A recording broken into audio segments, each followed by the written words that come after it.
Booyaka siya! Good morning, Bro bro! ka siya. What's Kamusta? up? Yan. Leloy Cloudy in the house. Thank you very much, bro, for Richard and joining Darren me in the because house. this is our show, not joining. Well, whatever. Sorry, I had a long day, bro. Andun pa rin makeup ko from studio, so sorry if I look a little bit weirdo there. Bagay. Ako, nasisinaga ng araw. Sinaga. No, you look great. Maybe you want to put shades, Matrix stuff. Importanteng araw. Importanteng araw. Bro. Prime your circadian rhythm. Yes, we should love the sun. Well, easier said than done in the Philippines kung saan sinusunog ka ng araw. Pero dito, the sun's still okay. It's not oppressive yet. Yeah. All right, fantastic, bro. Obviously, we were thinking about mixing up a little bit our episode style. So hopefully from now on, we look forward to having questions from our audience about previous episodes or things that's at the top of their mind they want to ask us.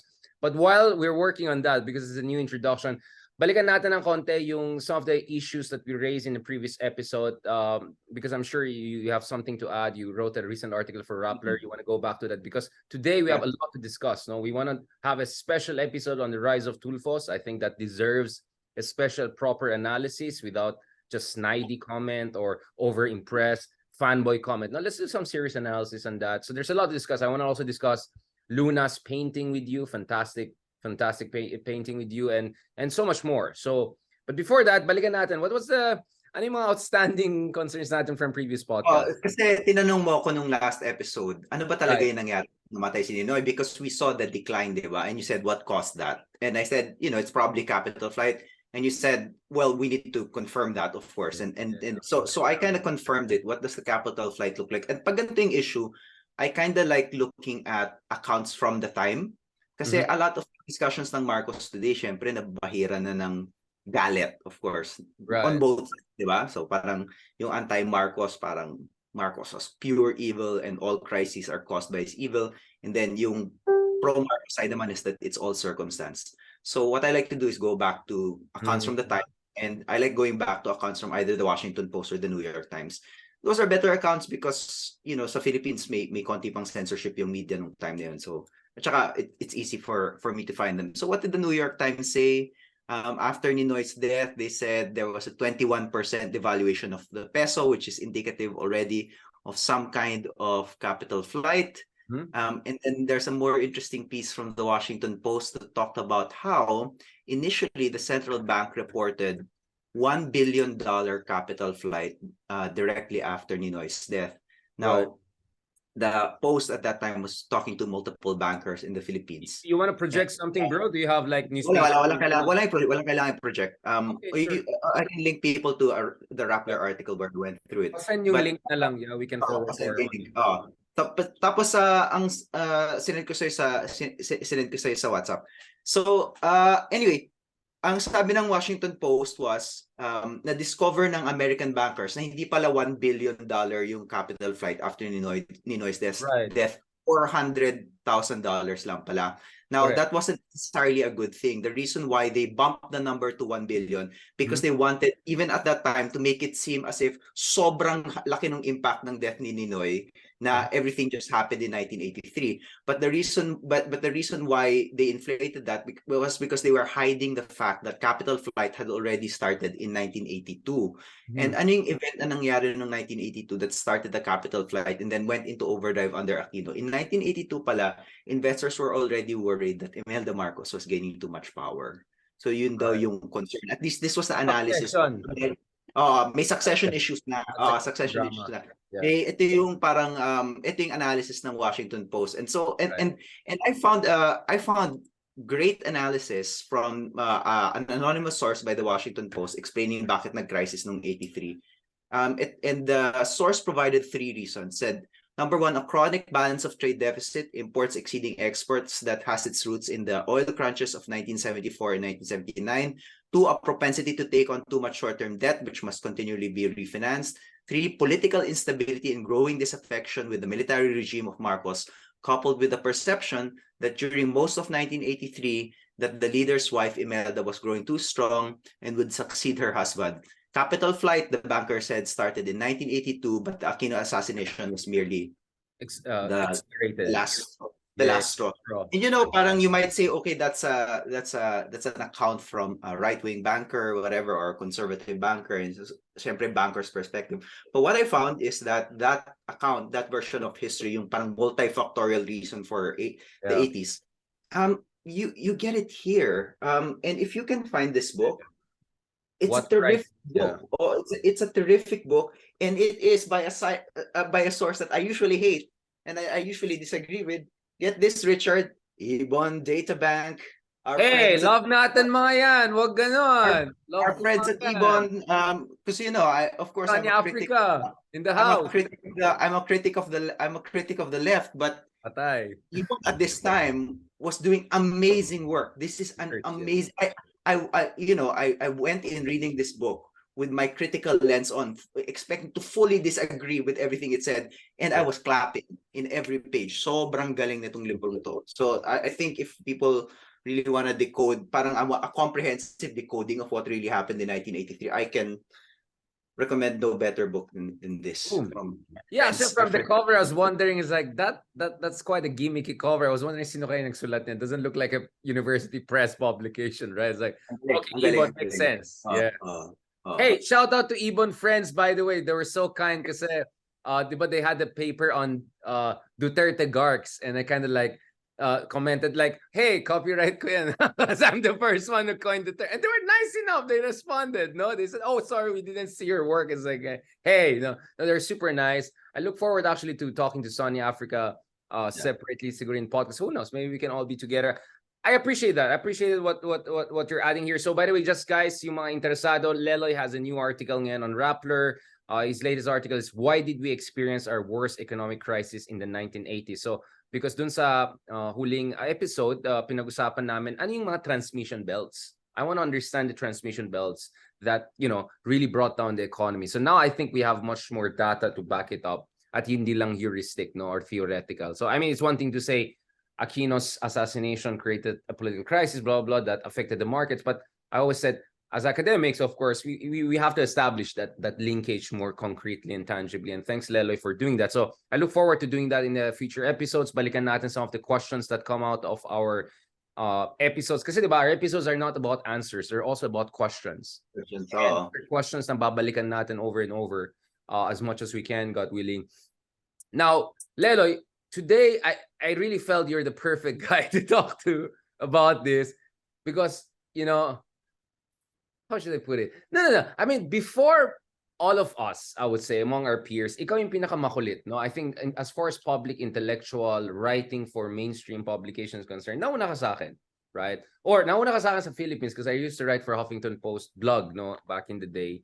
And I noticed, makulit ka eh. So, like you had thoughts on Teddy Boy Locsin, etc. But you some stuff on the Tulfos, right? And then you actually met them back in the day when they were not still the political force that they are today. And I felt I really need a proper episode on let's just call it the Tulfo phenomenon, because it's not just a social phenomenon. Now it's increasing the political phenomenon. The unaided SWS survey puts Erwin Tulfo as a top contender for Senate in 2025. And just as we essentially been saying for the past year, Rafi Tulfo, idol Rafi Tulfo, is now considered as the alternative, or at least one of the top 3 candidates for 2028 as early as now. So whichever way, you cut the salami, you slice the salami, right?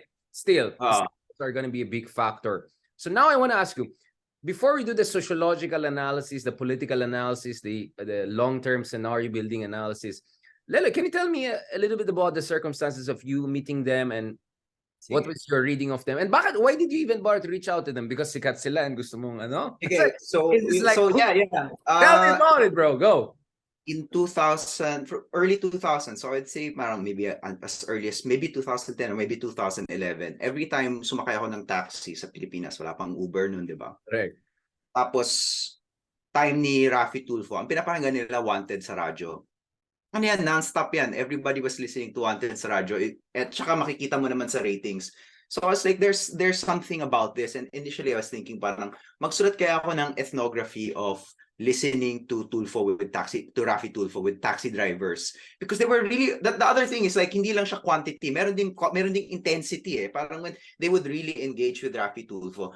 And at the time 2014, sabi ko gusto ko silang may interview because I had seen something comparable in Davao City, yung kang adoration for sumbong programming, because that was a time na punta rin akong Davao and I'd met one of the producers of Duterte's show there. And sabi ko, Gikas the sa only masa ba yan? comparison, yung Gikan sa Masa, which is actually back on SMNI. SMNI! Shout out naman dyan!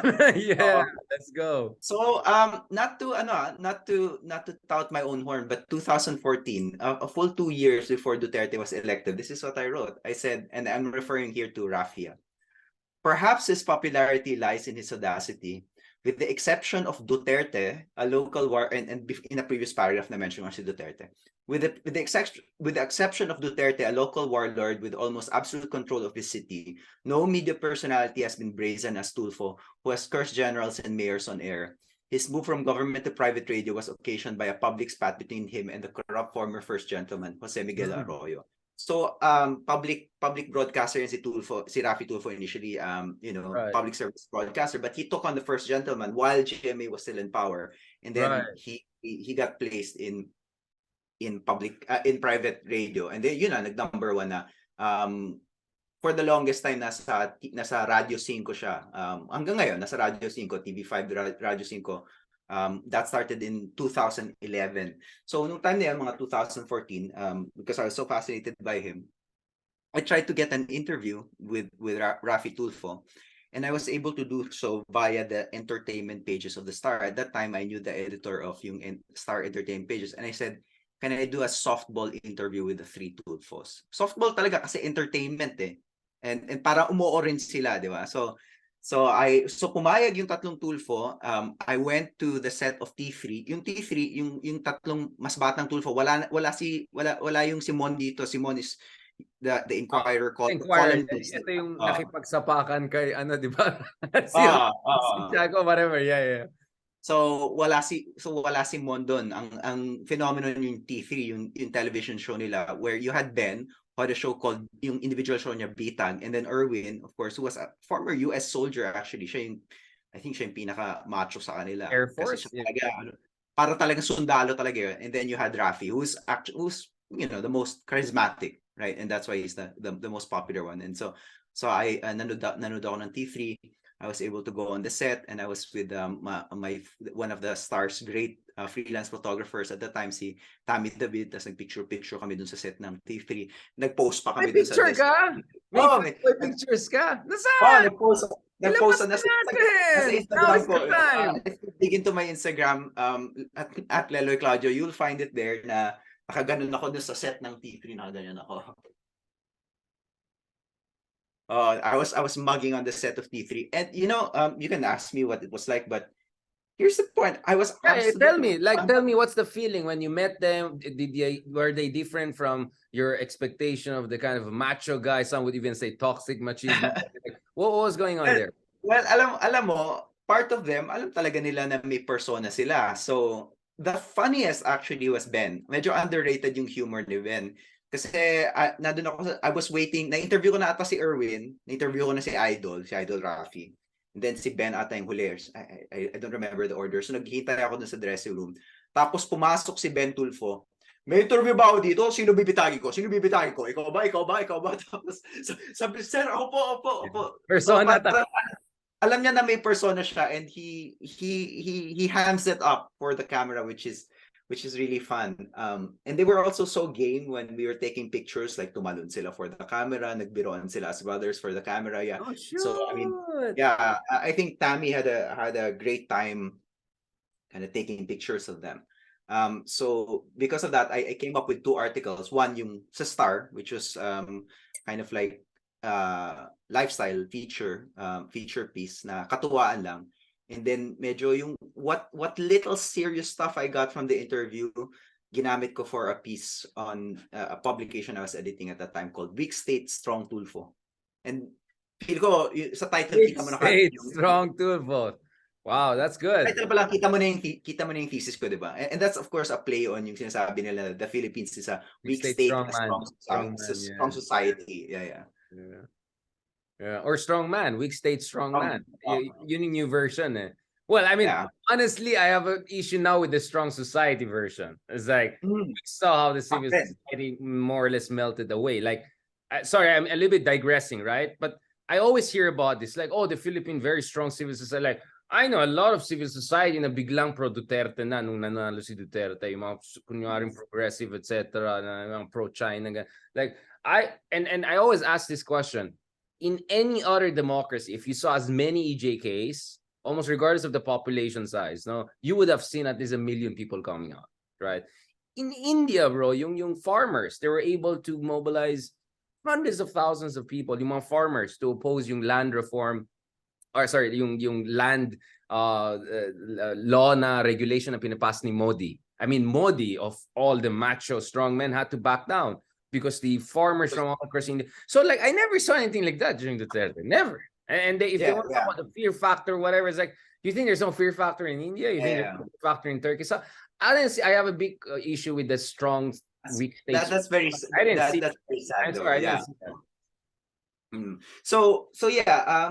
But yung strong Tulfo, of course, parang it's easy to want to look for a strong man in the media kung feel mo nagko-collapse yung state institutions. And that's precisely the point of a Rafi show, di ba? Na all these state institutions, kung hindi nyo alam, I'm sure alam nyo naman yung format ng Wanted sa radyo. At yung peak niya, you had either Can you Rafi explain, Tulfo. bro? Sorry, I'm sure there are a lot of followers of us who already have preconceived notions of Tulfos, so a lot of them don't even bother to check it. But as someone who bothered and who actually is objective about it, can you explain lang to our audience? Okay, so first and foremost, pet peeve. I hate when people say si Tulfo or isumbong mo kay Tulfo. There are at least 4 public Tulfos, maybe even 5. So name the Tulfo. I think it is our duty as citizens to know who the individual Tulfos are, okay? So wag mo sabihin si Tulfo, sabi mo si Rafi, si Bitag, si Ben, si Erwin, or si Mon, okay? So when we're talking about Tulfo, if you just said Tulfo in the 90s, like isumbong mo kay Tulfo, that was probably a reference to Big Brother, what's his name? Sorry, Big Brother Mon. But these days, of course, if you say Tulfo, you're referring to Senator Rafi Tulfo or si Idol. But you just say Idol, actually. Si Idol, alam na yon, si Rafi. Okay. So sumikat talaga siya dahil sa Wanted sa radyo. Yung Wanted sa radyo, initially, of course, public service TV yun, yung show niya. I don't know if it was called Wanted sa radyo. Tapos nakipag-away siya kay Arroyo. It went to private. And then yung heyday niya, yung peak talaga niya was on Radyo 5, yung bagong radio station, FM radio station at that time, ni Manny Pangilinan, that acted like an AM radio station, diba? Yun yung main marketing ng that's a good observation. Kasi diba, kasi AM style programming, meaning talk, pero yung tunog FM, yung sound quality FM. Best of both worlds. Diba? So yun yung una, may confluence dyan eh. So pumasok siya sa FM at the right time. He was the biggest star. And then maganda siya pakinggan. So yung format ng Wanted sa radyo, you had Rafi Tulfo and yung sidekick niya, si Ninya Taduran. And then may tatawag sa kanila, of course, I think pre-screen na a lot of that. And then magrereklamo sila kay Rafi about whatever, something that happened to them. For example, binastos sila ng employee nila, ayaw ibigay yung benefits. Or merong pulis na sinuhulan sila, ganyan. So ang gagawin ni Rafi, tatawagan niya yung responsible and he's going to seek justice or a resolution right there and then. And of course, that's appealing because nga, yun nga, weak state, diba? Mabagal yung state. It doesn't do much. Whereas si Rafi Tulfo, si Idol, action ka agad. In the process, of course, marami binabangga si Rafi Tulfo doon. Babanggay niya mga colonel, mga general, di ba? Or sometimes even big businessmen, right? And that's why people thought, that's why it was so appealing. But there's another side to the appeal, which is that actually si Rafi Tulfo magalang siya. Pag hindi pa nakikipag-away sa'yo si Rafi Tulfo, napakagalang niya eh. So charisma, of course, somebody said that charisma is of course warmth and bravery, diba? It's a combination of warmth and bravery. So Rafi Tulfo had that kasi aawayin niya, pero initially mabait siya, magalang siya. At saka dun sa mga tinutulungan niya, sobrang galang niya and sobrang warm niya, right? So it's creating yung perfect combination of charisma is there, and so he builds up that charisma as the show progresses. And I think it's wonderful. You can still watch clips. I mean, if you really want to decode why Rafi Tulfo is great, just watch the clips of Wanted sa radyo, and it's a phenomenon. And I loved it. I love that. I love that show. I think it's still on. Of course, wala na ako sa Pilipinas, so I don't get to YouTube, they're big on YouTube. They're like oh, the YouTube. biggest Oh, but on.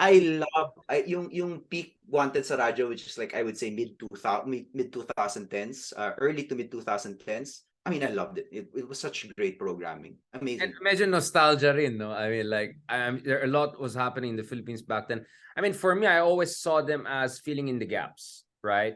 Because due process, judicial institutions, super problematic, lahat ng mga yan. And so in a way, there was a parallel rise of the Tulfos here in NCR. At the same time, Duterte was coming from the periphery to the center, you know? So it's a very interesting convergence that will happen later on as the Philippines. I mean, you can almost like make an anime out of it, right? As our democracy was crumbling, there are like these forces coming up. But of course, there are many differences, right? On one hand, kasi ngayon may mga pro-Duterte na anti-Tulfo, right? And one of the things I hear from, this is interesting, right? Pro-Duterte, pero anti-Tulfo. Like, I would, especially now that we'll discuss shortly, Rafi Tulfo is emerging as an alternative to Sara Duterte, at least within the so-called Uniteam coalition, which no longer exists in many ways. But going back to this, this is interesting. So people who are not critical of Duterte or even openly pro-Duterte are saying, first of all, at least si Digong, abogado. So there's this kind of yabang na attorney si Digong. Etong mga to, hindi. Pangalawa, they would say, etong nangyari, and this is where it gets interesting. Probably these are supporters more of Sara than Tatay. Their argument would be, oh, the Tulfo way of justice, it's trial by publicity. It undermines faith in the police and the institutions because si Tatay Digong pinalakas niya mga kapulisan, pinalakas niya yung very interesting. Like, it's like, wait, who am I hearing? I mean, so I talked to a lot of pro-Duterte people, right? A lot of them from humble folks, right? And then like I was expecting them to be super fanboys of Tulfo. Apparently they're not, right? So I don't know what they're saying in SMNI on the DDS world, but there are a lot of more and more critical things coming out against the Tulfos. And I also remember one of the times that I was listening to Tulfos online was where parang may pumuntang drivers kay, hindi ko alam which Tulfo brother was that. And hindi Erwin, but I'm not sure if it's Ben or Idol. Anyway, nagrereklamo siya na kinawawa siya ng traffic enforcers. Pagtawag pala, siya pala may kasalanan. Tapos pinapagalitan niya. Bakit ka pumunta dito? So parang that's where I say like, so baka hindi ito scripted, pero parang wala rin masyadong due diligence or ang gulo naman nito, di ba? I don't know. I mean, because I don't want us to come off as fanboys here, especially now. Oh, of course, Lelo and Richard are now. Yeah. No, I mean, let's be honest. I had a lot of reservations, and I'll be honest. You know, I didn't tell to Erwin, but I might tell to Rafi. It's like, yeah, sometimes, you know. But that's before I didn't trace. You tell me about it. Like, is there recklessness there, or is this like blips here and there? But actually, overall, they're doing a lot of public service anyway. Like 99 out of 100 times, they get it right anyway. More than right, since there's no judicial institutions really out there for a lot of people. At least that's the perception. Yeah. So I asked Rafi about these questions actually, and medyo may cobwebs kasi magte 10 years na since I asked those questions. But I'll make two reactions muna. Una, yung sabi mo yung rise of Duterte, saktong-sakto kasi itong time na paakyat si Tulfo, ito rin yung time na, you know, na report for example si Digong na nagda-drive ng taxi sa Davao. This was yung 2010s, he was mayor, is driving around the taxi.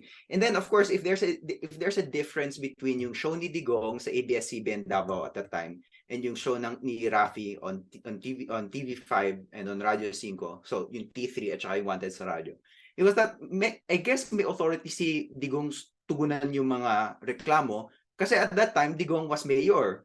So parang yung kanyang TV show is effectively a public consultation with the mayor, which a mayor should do, diba? And if a mayor can do something to act on those complaints of the people, he should act. So in a way, there's no blurring of duties in the Duterte show by virtue of his mandate and his elected position, right? Even if yung is kind of similar. Of course, yung other difference is mas malakas magmura, mas malakas magmura si Duterte at mas madalas masuspend yung kanyang show kaysa sa show ni Rafi.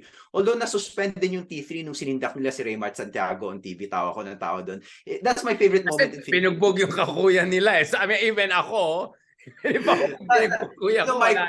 Let's go. my favorite moment ever in Philippine TV was yung sinindak ng tatlong Tulfo si Raymart Santiago. If you can find that, tatawa ka na tatawa. Kasi Yeah, bro, yung kay Cesar Montano, tinawag ni Rafi si Tulfo. Cesar tsaka kapatid niya. Naalala mo yan, yung Cesar Montano naman yung kawayatan nila or something. I hope I'm getting it right. Right? Cesar Pero Montano. yung Raymart Santiago, tinawag ni Idol si Raymart na ikaw ha, mag-ingat ka, Raymart Barreto ha. Baka yung puwet mo nasa mukha mo na pagkatapos mo makasama. Oh, shoot! Oh, wala na. Suspended. Na-suspend sila doon. So anyway, both would get suspended naman pero mas madalas masuspend si Digong. So of course, that begs the question, anong karapatan ni Rafi? Hindi siya elected mayor, hindi siya abogado. And dalawa yung sagot ni Rafi dyan. Una, sabi niya, tinanong ko sa kanya, Sir Idol, meron po ba kayong legal training to do this? Kasi sometimes para kang judge, nag-arbitrate ka, may complaint yung citizen, may defense yung police based on kind of like yung legal defense ba ng police.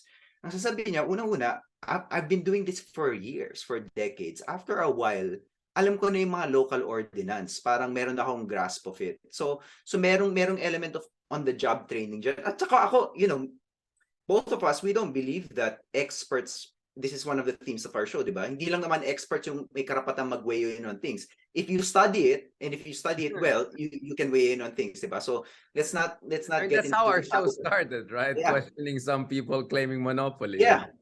So let's not get into this habit of saying only lawyers can weigh in on legal issues. I think, what Rafi has shown us is that you can actually learn the law. Lalo na, hindi naman ito Supreme Court level law eh. Yeah. Ang alam ni Rafi is yung everyday law, yung proseso ng police, di ba? Yeah, yung fiscal,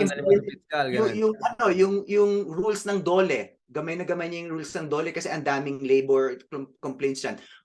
Laws about domestic violence. Nako, kasi ang daming, marami ng battered women. This the other thing I really like about Wanted sa radyo, daming battered women na lumalapit sa kanya, pinagtatanggol na yun. So, a lot of definitely not toxic masculinity there, more than protective masculinity. Right? Macho pa rin, because there's this idea of this chivalrous man defending the woman, right? But at least, ultimately, effects dinidepensahan mo yung babae na biktima. So I've actually talked to some feminist organizations to say, they like the way Idol Rafi has responded to issues of domestic abuse. So anyway, yun yung first answer.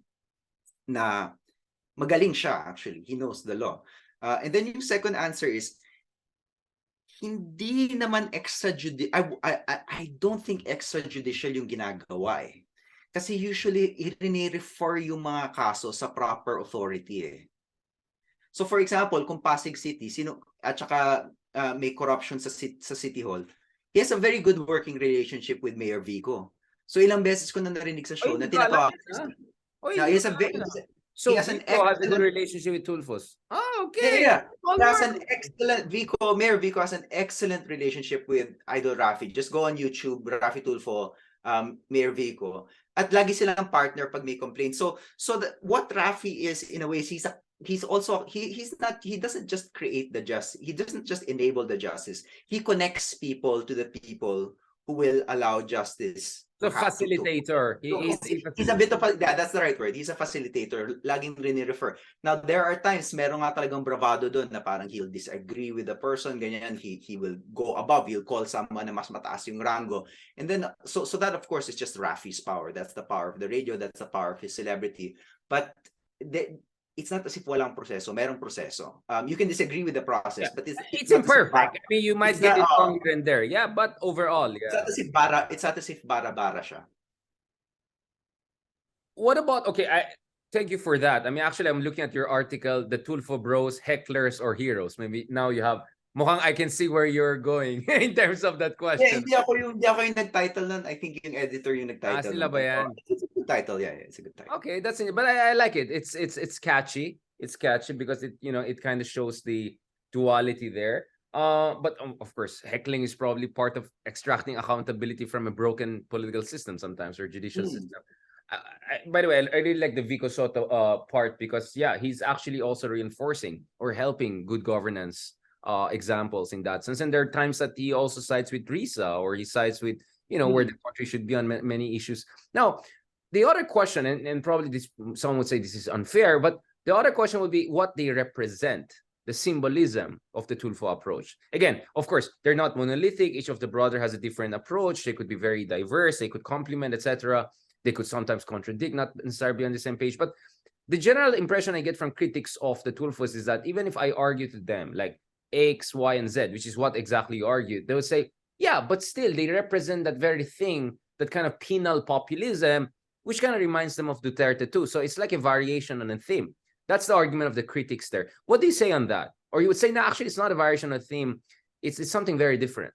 I mean, if there's some big difference between Duterte and Tulfos, what is it? I mean, I think you already said there's no extrajudicial with the... No extrajudicial killing. Nung nagsimula, of course, may mandato si Digong, yung Tulfos walang mandato, 'di ba? But ngayon meron ng mandato si Rafi, so actually it's interesting to look at how he uses that, how that mandate. Like if he were to be a president in 2028, my sense is he won't do EJKs, right?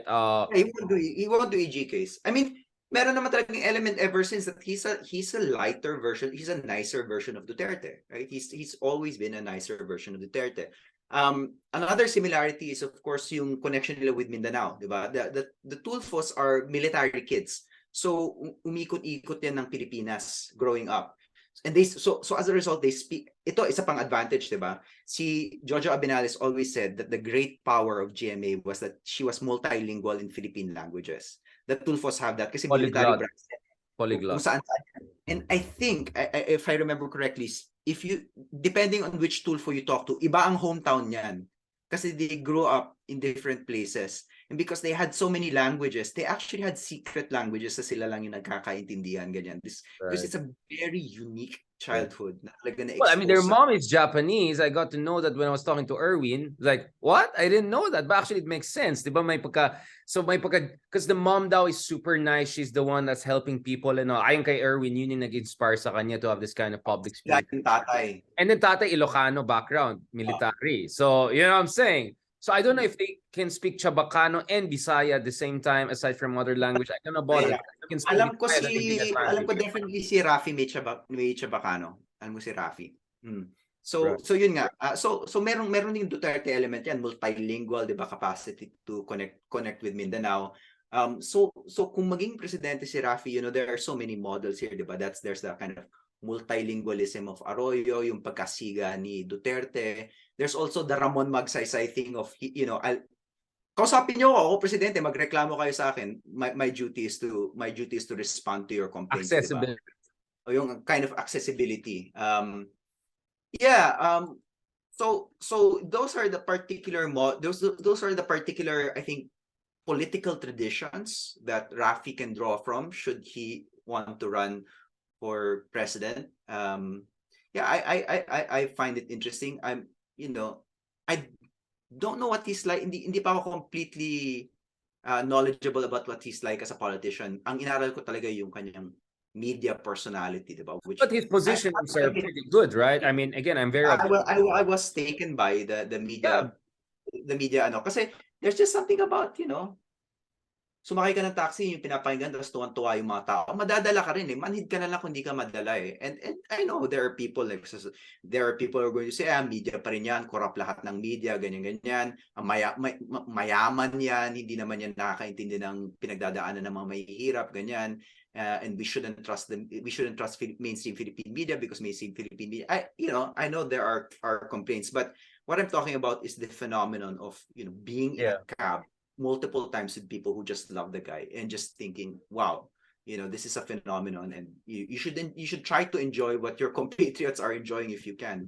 And in that particular case, I did enjoy what my compatriots were. It doesn't remind you of the Tito Fortuner, Tito Montero, person. I literally found the Montero with the DBS. Si Ben, for me si Ben may element talaga of parang DDS. Mas may DDS vibe, he talks about violence a bit more than the other two. But not Idol, Rafi, and Erwin. And Erwin is super nice, See, Erwin is super soft-spoken. Super nice guy. Erwin is the most soft-spoken guy, among three. And, you know, it's probably in that sense kind of like, I would say, least charismatic because he's so quiet.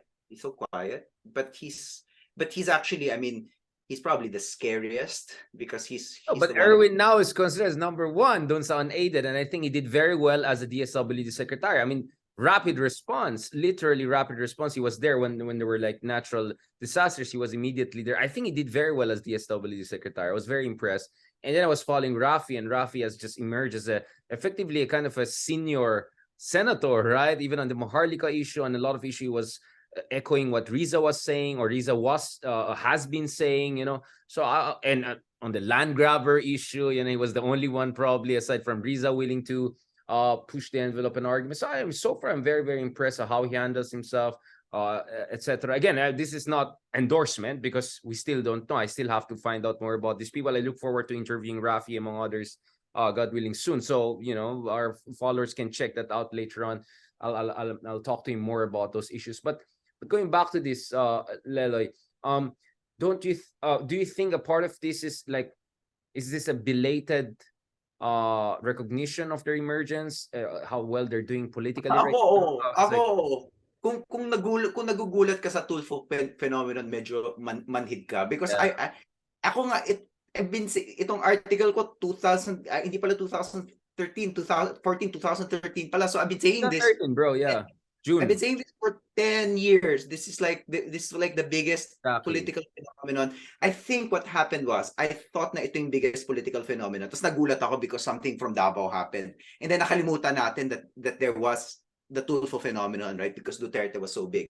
Pero now of course, na wala na si Digong, tapos na yung term, pwede na tayong bumalik dun. So, pwede na natin ma-recognize what was happening in the early to mid 2000s.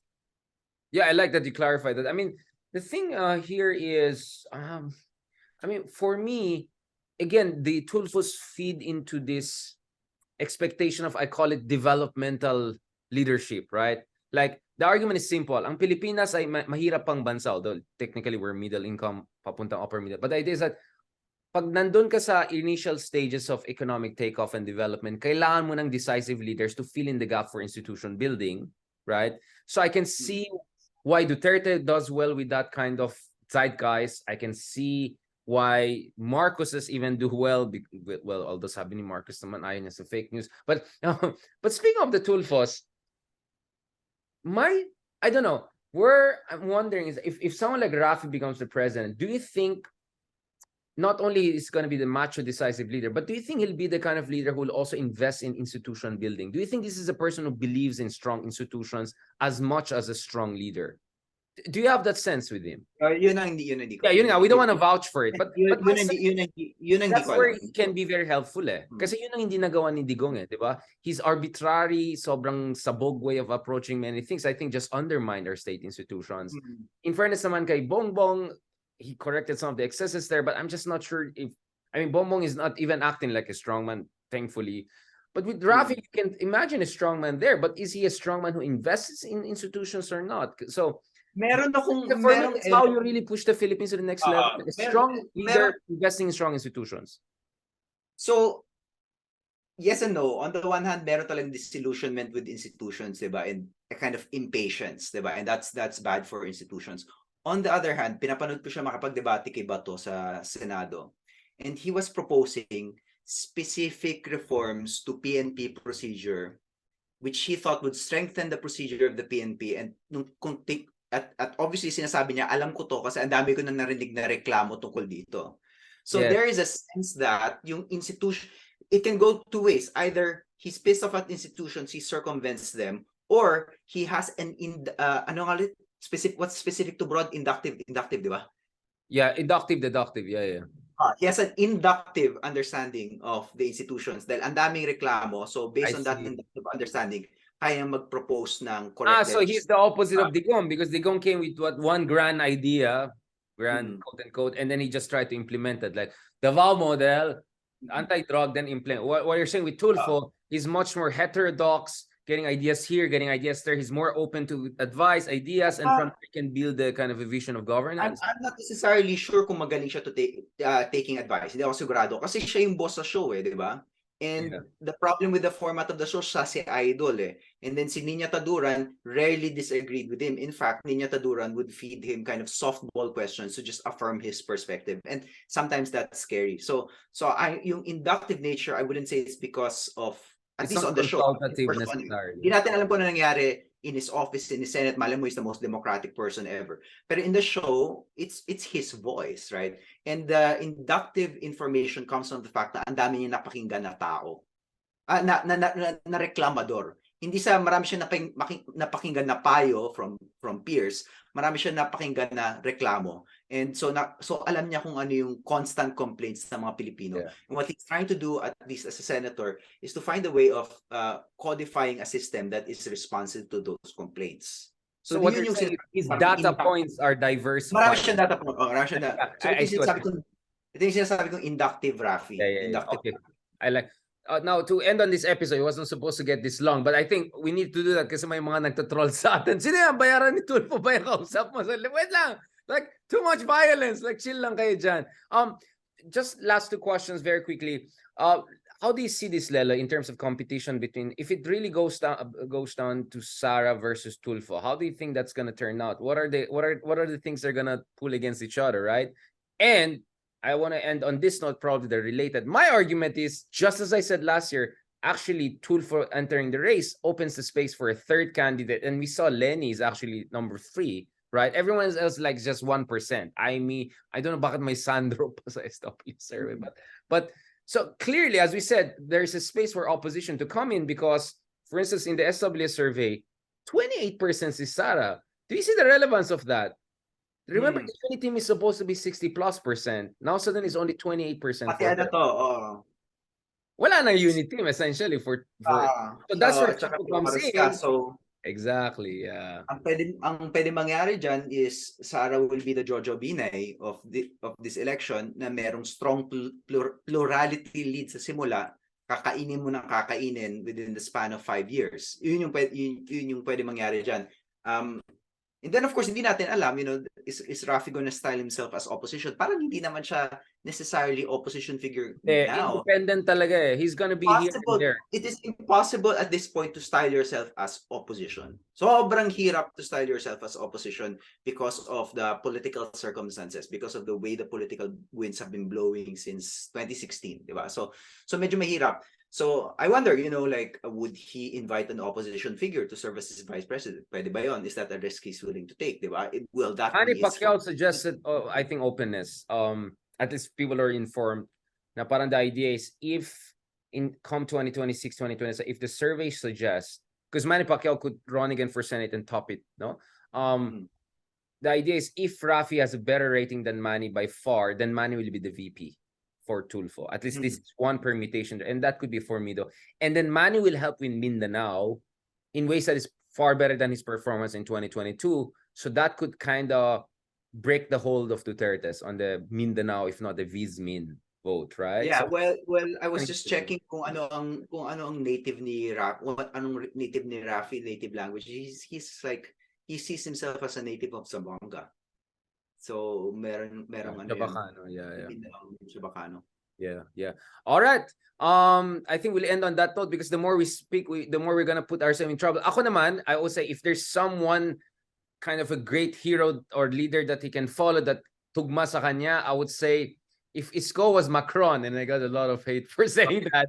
Naman But that's a double meaning, right? Like Macron is also a critical thing. I mean, I think Bismarck is the one for Tulfo, right? Remember Bismarck? He would get from the right, he would get from the left, he would be this independent guy winning from the center kind of side. So I don't know, maybe that's more bagay sa kanya, Bismarckian leadership. Mas I think tugma sa kanya. All right, thank you so much, Leloy. I think that's enough for this episode. Then on the next episode, let's talk about a little bit about another very interesting character, but from 100 years ago, the Luna brothers, starting with one Luna. Mga macho, pag-usapan natin today. All right. Salamat, bro.